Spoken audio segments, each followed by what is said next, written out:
The night I left, my wife stood in the doorway of a 31st floor apartment she had never paid a single dollar toward, and she laughed at my suitcase.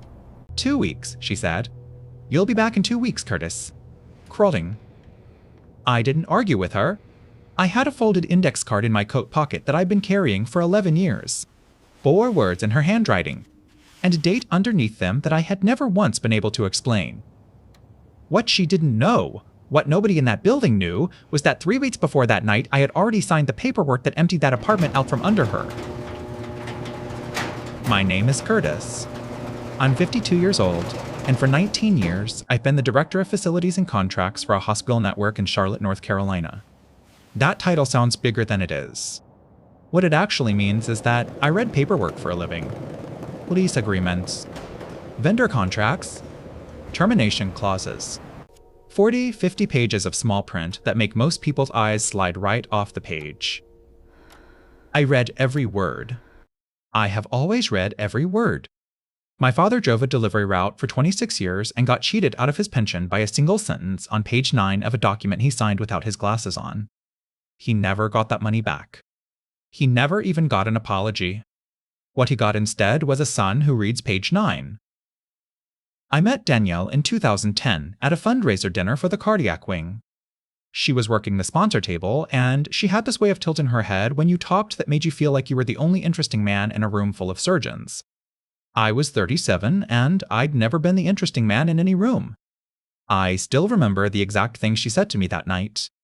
She said, "You're the only person here who's actually read the program." We got married in October of 2011. Small ceremony, 41 people, a church basement with folding chairs and my aunt's sweet potato pie on the back table. Danielle wore her mother's dress. I remember thinking that whatever else happened in my life, I'd already gotten the one good thing. I want to be honest with you, because this story doesn't work if I'm not. I loved that woman. Even at the end. Even the night she laughed at me in that doorway. There's a version of this where I tell you I saw through her from day one, and it would sound stronger, and it would be a lie. Here's the thing about the apartment. In 2019, my company started a housing benefit for senior facilities staff. Corporate leases downtown, subsidized, held in the employee's name. Kestrel Tower, 31st floor. $4,850 a month, and my company covered 2/3 of it. Floor-to-ceiling glass. A doorman named Ephraim who kept a photograph of his grandkids taped inside his podium. My name is the only name on that lease. Not because I was hiding anything. Because that's how a corporate housing benefit works. The employee is the lessee, and nobody else can be added without the company's written consent. I told Danielle that the week we moved in. She was choosing a paint color for the guest bath, and she said, "Sure, honey," and she never thought about it again. She never thought about it again for 6 years. Now, I need you to understand what the last few years of that marriage actually looked like, because if I just say she was cruel, you'll picture something dramatic, and that's not what it was. It was smaller than that. It was quieter. It was her introducing me at her firm's holiday party as Curtis, he does buildings. It was her friend Sloane asking what I did all day, and Danielle answering for me before I opened my mouth. It was 14 years of anniversary dinners where she checked her phone between the appetizer and the entree, and 1 year where she didn't look up from it at all. I counted that one. 22 minutes. I count silences, always have.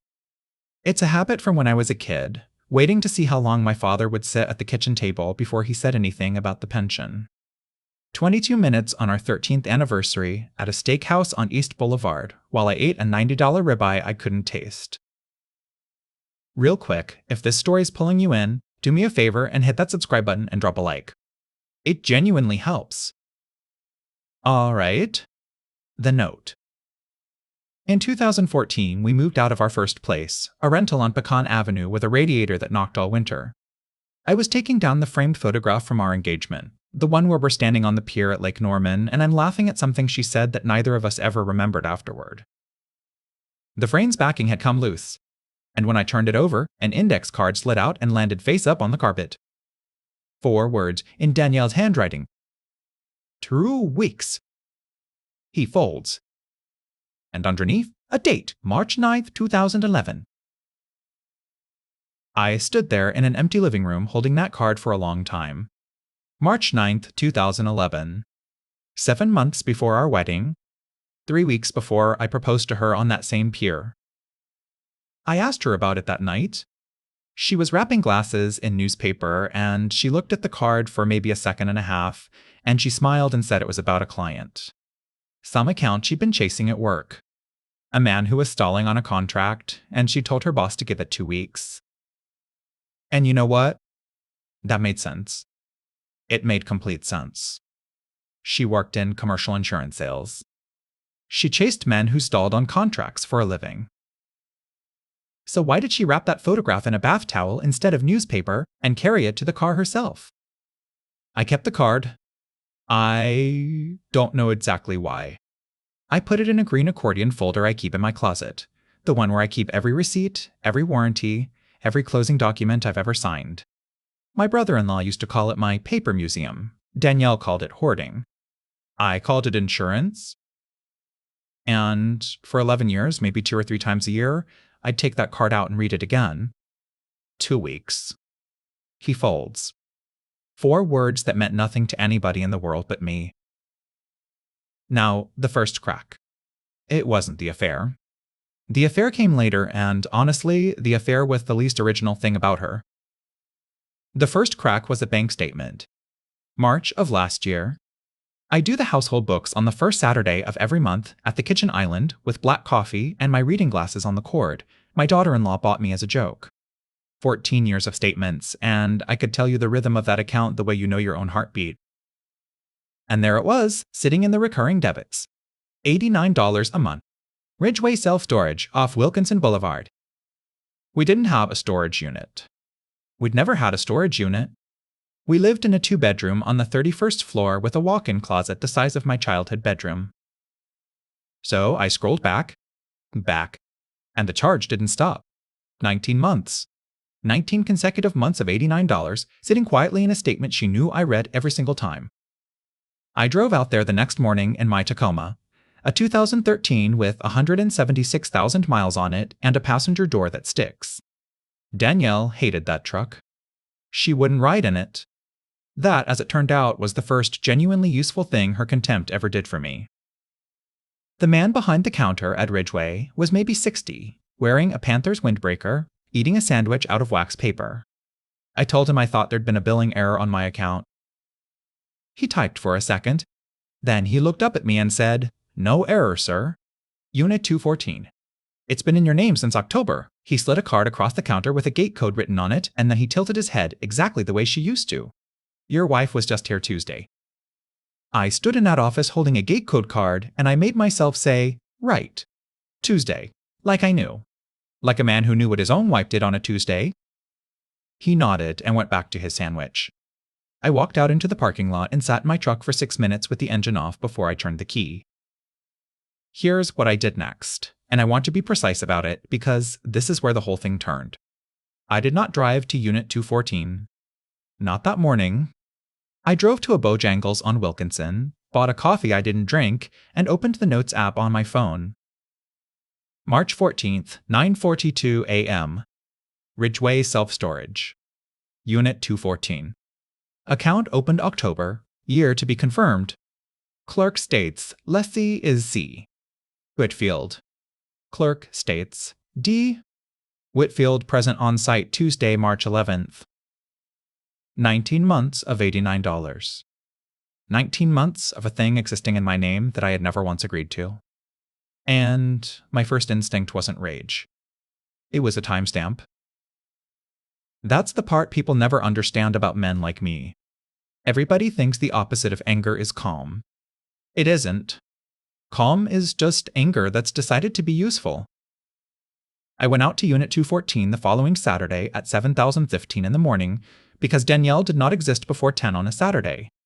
Roll-up door, orange, dented at the bottom corner. The code worked on the first try. And when I pushed that door up, I understood I'd been living in a house with a wall missing and never noticed the draft. Furniture. Our furniture. The oak dining table from her mother, wrapped in moving blankets. The blue wingback chair from the guest room, the one I'd assumed she'd finally sent out for reupholstering. 4 framed pieces stacked on edge and padded with towels, including a Lake Norman watercolor that had hung in our hallway for 6 years. I had walked past that empty nail every day since Christmas and never once looked up. Boxes along the left wall, 16 of them, labeled in her handwriting in blue marker. Kitchen, good china. Books, mine. Linens. And on the far end, 3 boxes marked with 2 initials I didn't recognize in the same blue marker.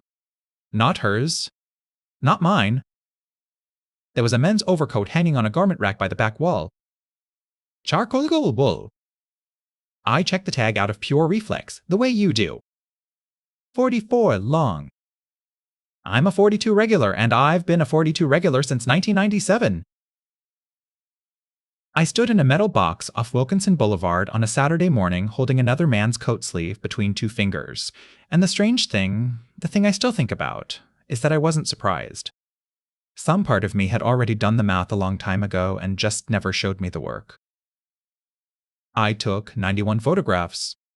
Every box, every label, every angle, the unit number, the padlock, the door. I photographed the coat on the rack, and I photographed the tag. I did not take anything. I did not move anything. I closed that door exactly the way I found it, and I drove home. If you're still with me and this story's got its hooks in you, do me a favor, hit subscribe, and give it a like. I'd appreciate it. Danielle was on the balcony when I got back, in her robe, phone against her ear, laughing at something. She put her hand over the mic and said, "There's no milk." That was it. That was the whole conversation. I said I'd get some, and I did. Now, the Monday. Monday is when the second thing happened, and the second thing is what made me stop being a man who was collecting evidence and start being a man with a plan. I pulled the Ridgeway rental agreement, called their corporate line, said I needed a duplicate copy for my accountant, gave the unit number and the last 4 of the card. They emailed it inside an hour. It was signed with my full legal name, Curtis Ray Whitfield, through an electronic signature platform. Timestamped 4:52 p.m. on a Tuesday in October. And at 4:02 p.m. that Tuesday, I was in a basement mechanical room at our Pineville campus with 2 HVAC contractors and no cell signal, which I could prove because I'd badged in at 4031 and badged out at 6009, and my company keeps those records for 7 years. She'd used my email. She'd used my date of birth. She clicked a box that said, "I am Curtis Ray Whitfield." And here's the thing, that's a crime. That's a real one, with a real name attached to it. I could have taken that document to a lawyer that same afternoon and made her life extremely complicated by Friday. I didn't. And I've had people ask me why, and the honest answer is that I wasn't ready to be the man who did that yet. Not because I'm noble, because I was still, some part of me, hoping there'd be an explanation. 14 years buys you a lot of hoping. Before I go on, I want to hear from you on this one. If you'd found that signature, would you have gone straight to a lawyer that day, or would you have waited like I did? Tell me in the comments. I read every single one. What I did instead was open a drawer at work I had opened maybe 4 times in 6 years, and I took out my own housing benefit file. Corporate Residential Lease Addendum, Kestrel Tower, Unit 3006, 11 pages. And I read all 11 the way my father didn't. Section 4, Paragraph C. The lessee may terminate with 60 days written notice to both the property management company and the employer's benefits administrator. Section 6. No occupant other than the named lessee holds tenancy rights, possessory interest, or claim to the premises. Section 9. Upon termination, the property management company shall inventory and remove all personal effects to third-party storage at the departing lessee's expense. I read those 3 sections maybe 40 times over the next 2 weeks. Not because they were complicated, because they were simple and I wanted to be certain I wasn't reading what I wanted to read. 60 days. Written notice. 1 name on the paper, and it wasn't hers. I want to be clear about something, because this matters to me. I never once considered taking her things or hiding her things or hurting her. Everything that happened to Danielle after that night, she signed for herself. I just stopped signing for her. The affair I confirmed in April, and it was almost boring how easy it was. a restaurant charge in Davidson at 11,040 on a Wednesday night when she told me she was at her sister's in Matthews. A second charge, same place, 2 weeks later. I never followed her. I never hired anybody. I just kept doing the books on the first Saturday of every month like I'd done for 14 years because she'd never once believed I was actually reading them. The initials on those 3 boxes were TR. But none of that, not the coat, not the signature, not the restaurant in Davidson, none of that is what kept me up at night. What kept me up was the last page of the Ridgway Agreement. There's a field near the bottom, small print, the kind of thing that exists purely for the storage company's own bookkeeping. It says, PRIR account reference. Returning customers get their old account number pulled forward. Unit 214 had a prior account reference. A different unit, at their Freedom Drive location, under an account opened long before Ridgway ever heard my name. Unit 118. Opened March 11, 2011. 2 days after the date on the back of a photograph that hadn't even been taken yet. March 11, 2011. 2 days after 2 weeks, he folds. 7 months before she stood in a church basement in her mother's dress and told 41 people she found the one good thing in her life. I didn't sleep that night. I lay on my side of a king bed on the 31st floor and listened to her breathe, and I counted. 4 hours and 9 minutes before the sky over Charlotte went from black to that dirty gray it does. Freedom Drive was a different animal than Wilkinson. Older facility, chain link, weeds coming up through the seams in the concrete. The woman at the desk had a space heater going in April and a paperback face down beside her keyboard. I told her the truth, more or less. Said I had a unit at their Wilkinson location that referenced a prior account, and I wanted to know if the old unit was still active. She typed for a while. Then she said, 118. Yeah, it's active. Then active. 14 years. $52 a month back in 2011, $67 now. Paid by automatic draft from an account that was not our joint account and not any account I had ever seen a statement for. And the name on Unit 118 was not Danielle Whitfield. It was not Danielle Rourke either, her maiden name. It was Tessa Rourke. Danielle's sister. Matthews, North Carolina. 3 kids, a husband named Bill who sells commercial flooring, a Labrador named Duke. The woman my wife told me she was visiting on a Wednesday night in Davidson. I sat in that parking lot for a long time, and what I felt wasn't anger. I want you to understand that. It was something closer to vertigo, like standing up too fast in a room you thought you knew the shape of. Because Tessa had been at our wedding. Tessa had held my hand at my mother's funeral in 2016 and told me I was the best thing that ever happened to her sister. I couldn't get into Unit 118. It wasn't mine, and I wasn't about to become a man who broke into a storage unit. But I didn't need to get into it. I needed to know what it was for. So I went at it the way I go at everything. Sideways, and slowly, and with paper. I called the Freedom Drive office back 4 days later and asked a single boring question, whether Unit 118 had ever had a change of authorized access, because I was reconciling old records. The woman with the space heater said yes, one change in 2019. In 2019, an authorized user was added to Tessa Rourke's unit. Danielle Whitfield. The same month we moved into Kestrel Tower. The same month, I want to point out, that my company's housing benefit dropped our rent obligation to $1,600 a month and freed up roughly $3,200 every single month of our married life. Quick pause. If you're enjoying this one, a like and a subscribe would mean a lot to me. Then we get right back into it. All right. Now I have to tell you about the money, because the money is where the shape of the whole thing finally showed itself. I told you I do the household books on the first Saturday of the month. What I didn't tell you is that I've kept every one of those workbooks since 2012. 14 spreadsheets, 1 per year, every line item categorized, because that's who I am and because my father lost a pension to a sentence he didn't read. So, on a Saturday morning in May, with black coffee and my glasses on that cord, I did something I'd never done. I stopped looking month to month, and I stacked all 14 years on top of each other and looked down through them. There was a category I created back in 2013 and never questioned. Gifts, family, support. It started small. $400 in November 2013, when Tessa's husband was between jobs. Danielle had cried at the kitchen table about it. $600 in 2014. $1,100 in 2015, when Duke needed surgery. By 2019, it was $1,400 a month. By 2022, it was $2,600. Last year, it averaged $3,180 a month, and I had approved every dollar of it, and I had never once added up the column. $341,000. Over 11 years. Out of a marriage where I drove a truck with a door that sticks and she told her friends I did buildings. And here's the part I'm not proud of. I didn't miss that money.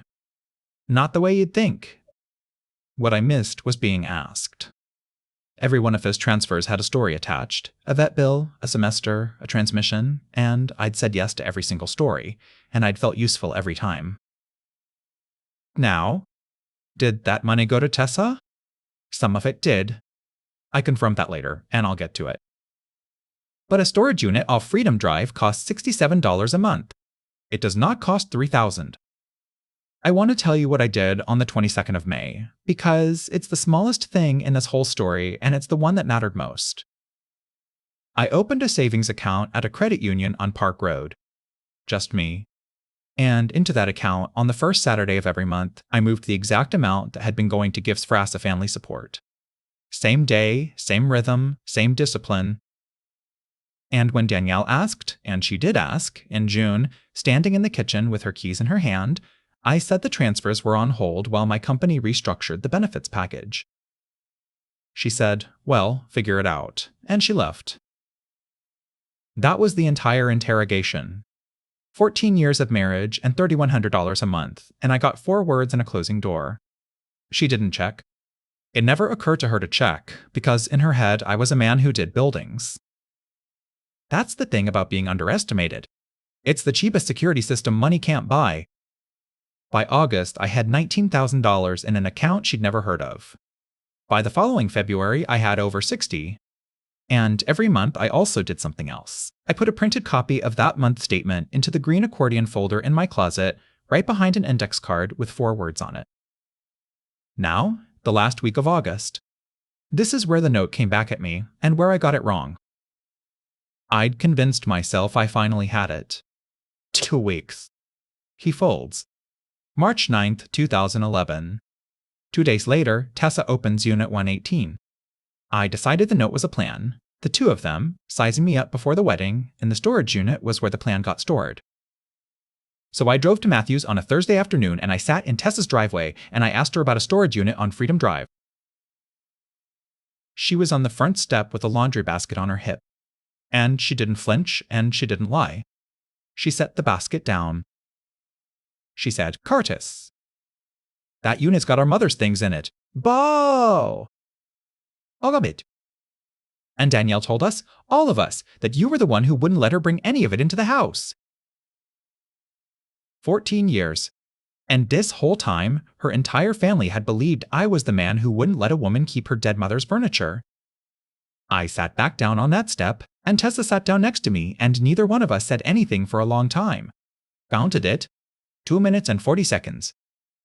Then she started talking, and she didn't stop for an hour and a half. Their mother died in February of 2011.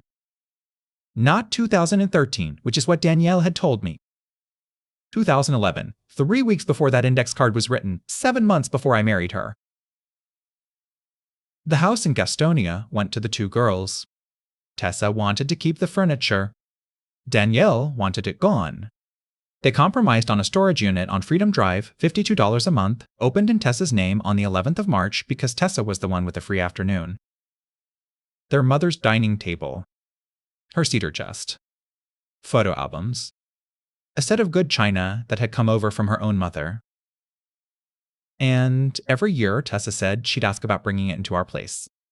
Every single year. And every single year, Danielle would tell her the same thing. Curtis doesn't want that old stuff in the apartment. Curtis says it's clutter. Curtis is particular. I have never in my life been particular. I own 11 shirts. So I asked her the only question that mattered. I said, "Tessa, how much money have I sent your family over the last 11 years?" She looked at me like I'd asked her what color the sky was in a language she didn't speak. She said, "Curtis, you helped us out twice. $400 when Bill lost the Hendricks account and $800 when Duke had his hips done." "Oh, that's it." "That's the whole list." "I still feel bad about it." $1,200 out of $341,000. I want to describe something to you. There's a moment when you stop being angry at a person and start being frightened of how completely you fail to know them, and it doesn't feel like a punch. It feels like the floor going soft. Tessa cried. Bill came out onto the porch and stood there with his hands in his pockets, not knowing what to do, the way men do. And then Tessa said the thing that put the last piece on the table. She said, "There's a man. We'd met him. She brought him to Ainsley's graduation in May and told us he was her regional director. His name's Trey. DR. The initials in blue marker on 3 boxes in a unit off Wilkinson Boulevard. And a charcoal overcoat, 44 long, hanging on a rack next to my mother-in-law's dining table." I drove home from Matthews that evening, and somewhere around the Providence Road exit, I stopped being a man collecting evidence. Before I take you into what I did next, if this story's holding you, please hit subscribe and drop a like. It really does help. Here's what I want you to understand about what I did, because I've thought about it more than anything else in my life. I could have gone to the police about that electronic signature. I could have called her firm's compliance line. I could have printed 91 photographs and 11 pages of bank history and handed them to Tessa's family on a Sunday afternoon and let them look at their sister the way I was looking at my wife. I didn't want any of it. Not one piece. What I wanted was to be a man who wasn't lied to anymore, and none of those things would have gotten me that. They'd only have made me a man who was owed something. So, on the 12th of September, I did the boring version. I hand-delivered a signed letter to the benefits administrator at my company and a second copy to the property management office at Kestrel Tower. 60 days written notice of termination of the corporate residential lease on Unit 3006, effective the 11th of November. Section 4, Paragraph C. I'd read it 40 times. I could have recited it. The property manager, a woman named Rosalind with reading glasses pushed up into her hair, took the letter and asked one question. She said, "And your wife, is she on this lease?" I said no. And Rosalind pulled the file and looked and said, "No, she isn't." That was the whole thing. 11 minutes in an office with a fake ficus in the corner. Then I went to the credit union on Park Road and I opened a checking account.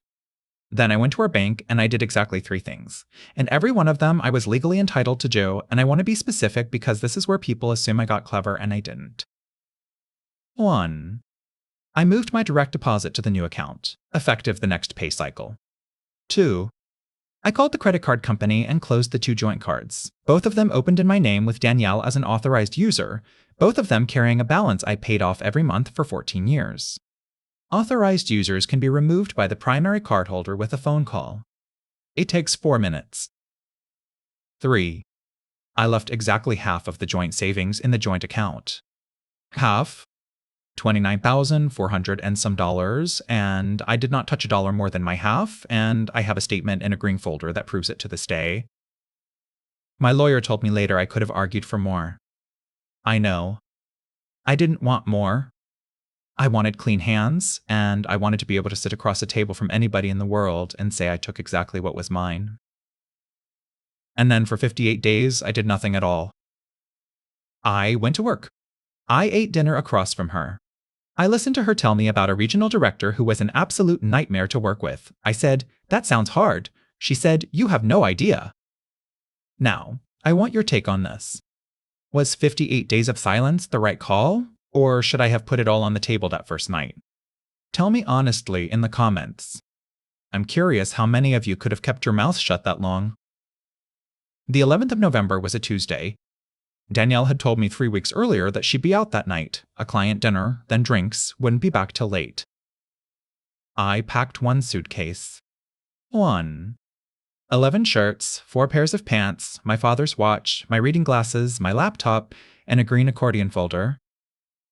She came home at 6:40 to change, and she saw the suitcase by the door, and she stopped in the hallway with one earring in her hand. And she smiled. She said, "Oh, Curtis," like I was a child who'd packed a lunchbox to run away from home. She leaned against the door frame, and she looked at that suitcase, and she looked at me, and she said the thing I'd been carrying an index card about for 11 years. She said, 2 weeks. You'll be back in 2 weeks, crawling. And I finally understood that the note had never been about a client. It had never been about her mother. It had been about me, written 7 months before our wedding by a woman who had already decided what I was. But she was wrong about one thing. She'd written 2 weeks. And what she didn't know, standing in that doorway with one earring in her hand, was that she had about 4 hours. I picked up the suitcase. I didn't say anything clever. I've replayed it 1,000 times, and I've never once wished I had. I said, "Take care of yourself, Danielle." And I walked to the elevator, and Efrain held the door for me downstairs the way he had every night for 6 years. And I said goodnight to him, and he said goodnight to me. And I put a suitcase in a truck with a door that sticks. I sat in a Days Inn off South Boulevard that night, $68, and I ate a gas station sandwich on the bed with the TV off. And I want to tell you I felt triumphant. I didn't. I felt like a man who just watched 14 years get put in a box. Here's what happened at Kestrel Tower over the next 36 hours, and I want to be honest that I wasn't there for any of it. I got it later, some from Rosalind, some from Efron, some from Danielle herself in a place I'll get to. At 11:20 that night, she tried to buy a round at a place on Camden Road. The card came back declined. She tried the second one, declined. At 12:40 in the morning, she came through the lobby of Kestrel Tower and her fob didn't open the elevator bank. Because here's what Section 9 of an 11-page addendum actually means in practice. When a corporate lease terminates, the property management company deactivates access credentials for the unit at 6:30 p.m. on the effective date. Not out of malice. Out of liability? It's the same paragraph that protects a tenant from a landlord walking in on them. The night man on the desk that night wasn't Efrain. It was a kid named Marcus, 23 years old, and Marcus had a printed notice in front of him with a unit number on it and a phone number for the property manager, and Marcus had been at that job for 5 weeks. I've thought about that kid a lot. Whatever she said to him at 12:00 in the morning, he didn't deserve it. Rosalind met her there at 9 the next morning with the inventory crew. Section 9. The property management company inventories and removes all personal effects to third-party storage at the departing lessee's expense. My expense. $1,140, and I paid it, and I have the receipt. Danielle stood in a hallway on the 31st floor and watched 2 men from a moving company box up her clothes while a woman with reading glasses in her hair read her a paragraph from a lease she had never once asked to see. Real quick, if you've made it this far with me, hit that subscribe and give this one a like. Then let's keep going. She called me 41 times over the next 4 days. I know the number because I wrote it down. I didn't answer, and I want to explain why, because it wasn't a strategy. My lawyer, a man named Desmond Pryor, 61 years old, took my case on a Thursday and told me the truth on the same Thursday, told me not to.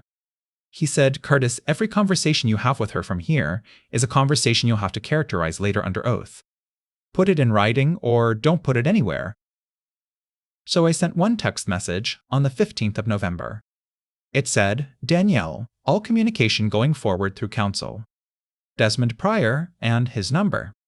I've paid the storage on your belongings through February." She replied inside 90 seconds. 6 paragraphs. I read the first line, and then I did something I'd never done in 14 years. I put the phone face down on a table and walked into another room. Not Trey. I never met him. I never wanted Joe. I know 4 things about the man, and I got all 4 of them from documents. He was a regional director at her firm. He was married. He had 2 kids in a school district up in Cornelius. And on the 19th of November, 8 days after a fob stopped working, he filed a formal request with his own company's HR department to have Danielle reassigned out of his reporting line. 8 days. That's how long a man who kept a coat in a storage unit stayed once the thing stopped being fun and started being a liability with a lawyer attached to it. There's a version of me that finds that satisfying. Honestly, mostly I just felt sorry for the wife and Cornelius who didn't know yet. And her friends went the same way, and faster. Sloane, the one who asked what I did all day, unfollowed her before Thanksgiving. That crowd could handle a woman leaving her husband. What they couldn't handle was a woman with no apartment, 2 dead cards, and a story that got longer every time she told it. Chaotic. That's the word that came back to me through Tessa months later. They said Danielle had gotten chaotic. She stayed with Tessa in Matthews for 9 days. Then a coworker's spare room in Ballantyne.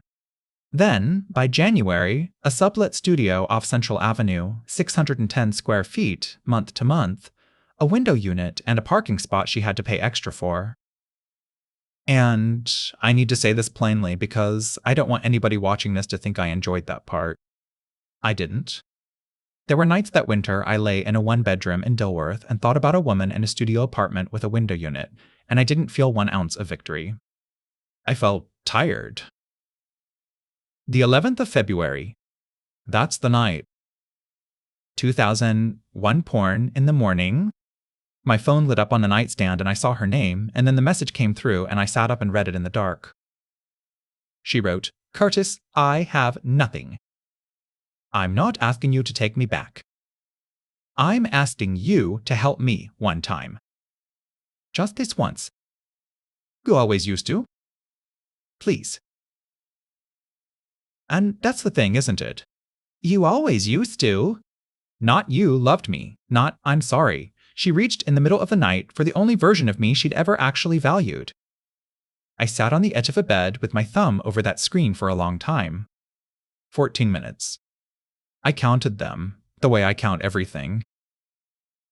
And I thought about my father at a kitchen table in 1994, and the sentence on page 9, and the 26 years he'd spent being the man who fixed things for people who never once read what he'd signed. I didn't type a reply. I didn't type a speech and delete it, which is what people always think I did. I pressed and held the conversation. And I deleted it. That's all. There was no revenge in it. There was no message she'd wake up to and feel. She never even knew I'd read it. I just took the last door I'd been holding open for 14 years, and I closed it quietly, at 20:28 in the morning, and I went back to sleep. The divorce signing was the 9th of May, in a conference room on the 4th floor of a building on South Tryon, with a bowl of mints on the table nobody touched. She came in at 4 minutes past 10. Thinner. New blazer she couldn't afford. And she'd done something I recognized instantly, because I'd watched her do it to closers and clients for 14 years. She'd built a whole face for the room. And that's when she tilted her head at me across that table and asked me one question in front of 2 lawyers, and I understood she was not finished. She tilted her head exactly the way she had at a fundraiser dinner in 2010, and she said, "Curtis, before we sign, are you going to tell them about the money you moved, or should I?" Desmond didn't move. Her attorney, a young guy with a good haircut and a folder he clearly hadn't been given everything for, looked at her and then at me. And I understood what she was doing because it was the only move she'd ever had. She was betting that I'd panic. That 14 years of Yes Honey had built a man who would trade something to make a scene stop. I opened the green accordion folder and I set 14 spreadsheets on the table. 1 per year. Every line item, every category, every transfer, and behind them, 21 months of statements from a credit union on Park Road, printed on the first Saturday of every month. I said, "I've been waiting a year for somebody to ask me that." Her face didn't fall. That's the part I remember. It just stopped, like a screen going dark. And underneath it, there was a woman I'd actually never seen before in my life. Because here's what those 14 spreadsheets showed, and her attorney read them in about 90 seconds and then asked for the room. $341,000 in marital funds, categorized as family support, transferred over 11 years to accounts that had nothing to do with her sister. And a savings account, opened in May, funded with the exact same monthly amount, disclosed in full in my financial affidavit in December, 5 months before that meeting, because Desmond Pryor doesn't do it any other way. I hadn't hidden $1. I disclosed everything. She was the only person in that room who didn't know that because she hadn't read her own filings. 14 years she'd called that folder hoarding. Her attorney came back after 11 minutes, and the tone of the entire day had changed. We signed at 11,040. Equitable distribution, no alimony, each party responsible for their own debts. I paid the storage through February and not a month more. And then it was over, and we were both standing in a hallway waiting for the same elevator, which is a thing nobody tells you about divorce. She said, "You planned all of it." And I said, "No. I read all of it." "I want to tell you," she cried. She didn't. She looked at the floor numbers going down, and she said one more thing, quieter, and it's the only thing she said that day that I believe was true. She said, "I always thought you'd fold." The elevator came. She got on. I let it go and took the next one. Now, here's the part I didn't expect, and it's the reason I'm telling this story at all. 8 days later, Tessa called me. Her voice was strange. She said, "Curtis, I need you to come to Freedom Drive." Unit 118 had been in Tessa's name for 14 years.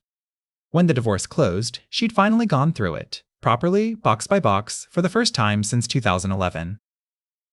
And in her mother's cedar chest, underneath a wedding album and a stack of her father's letters, she found a shoebox that did not belong to her mother.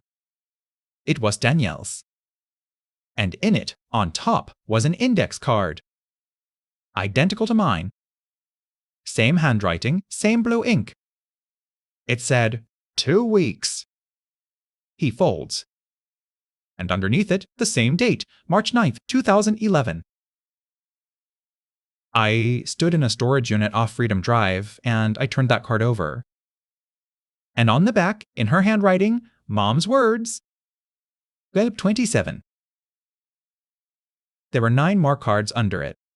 Every one of them, a sentence in Danielle's writing, everyone dated, going back to when she was 19 years old. You've got a face and no follow-through. You'll be a secretary who married up. You marry a man like that, you'll suffocate by 40? Her mother. And a card. 9 of them, and a 10th on top, written 11 days after that woman died. Danielle hadn't written 2 weeks, he folds about me. She'd written it about what her mother would have said about me. She'd taken that card to her own engagement photograph, and she'd slid it behind the backing, and she'd left it there. I've spent a lot of time trying to figure out whether that was a prophecy or a promise. Whether she put it there to prove her mother right or to prove her wrong, and then just never decided which. 11 years I carried 4 words in a green folder, absolutely certain they were a plan against me. They were a wound she'd never treated.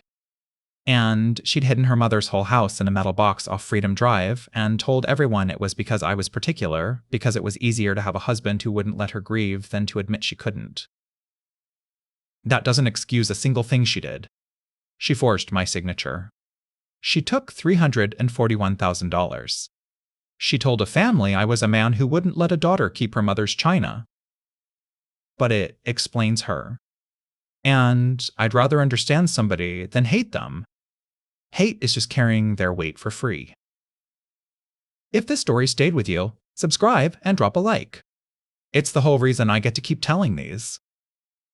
I gave the shoebox back to Tessa. I told her it was hers to decide about. Her mother's dining table is in her kitchen in Matthews now, and I've eaten at it 4 times, and Bill still doesn't know what to do with his hands. I live in a 2-bedroom in Dilworth with a porch and a bad step I fixed myself. There's a Lake Norman watercolor in the hallway, not that one. A different one that I bought at a farmer's market for $40 from a woman who painted it herself. I still do the books on the first Saturday of every month. Black coffee, glasses on the cord. The account at the credit union on Park Road has $119,000 in it and no story attached to any of it. And I still have the card. It's in the green folder behind a receipt for $1,140. 4 words that meant nothing to anybody in the world but me, and now, finally, they don't mean much to me either. My father never got his pension back, but he raised a man who reads page 9. And on the 11th of November, at 6 o'clock in the evening, page 9 was enough. If this story stayed with you and you'd like to hear more true-to-life stories of secrets and quiet justice, tap the video on your screen now. I'll be waiting for you there.